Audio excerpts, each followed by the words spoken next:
So we have a tradition on the show because we are the Family Biz Show. Every current member of a family business usually takes a different journey on how they got involved in the family business. And I've kind of seen yours a little bit. This is not a lifelong journey for you to have been running Stuckeys. So do you mind telling us a little history on Stephanie and what was your journey to get to where you are today with the company? I'd be glad to. And at the end, I'd be really interested in whether there is any other family business member you've interviewed who has a similar trajectory, because mine is very different.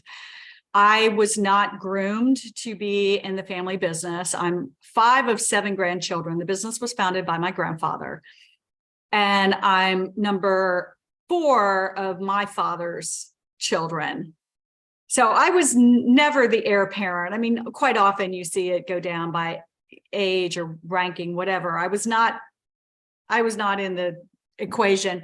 But even more importantly than that, my grandfather sold Stuckey's, the business he founded that is known to some as a roadside oasis for generations, right? It was really peaked in the 1970s. We had over 350 stores in 40 states, and we had a candy plant, a distribution business, a trucking company, and a sign painting company that covered America's highways with 4,000 billboards urging people to pull over now for a pecan log roll. So he built all of that and he sold it. Okay. A year before I was born. So I didn't grow up as the heir apparent. I never got a business degree. It was not in my strategic life professional plan at all. And so I had a full career, mostly dedicated to public service. I started out as a public defender. I'm a lawyer. And then I translated that into being a legislator. And I focused mostly on environmental issues. I got very passionate about conservation and clean air, clean water, et cetera. And then I left the legislature after 14 years and ran an environmental law firm.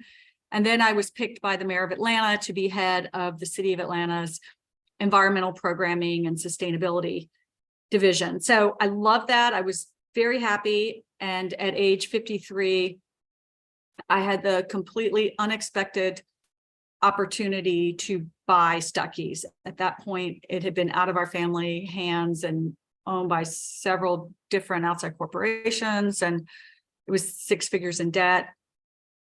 So it's kind of a mess. And I'm happy to go into more detail there. My father did get the company back up.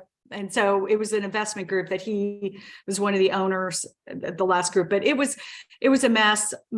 All the principals had retired for almost a decade and no one else in the family wanted it. And so I invested my life savings and bought the company.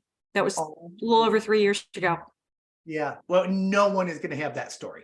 No one's going to have that story. As you were talking, I had one that came close. So, and who's that? Fee Brothers.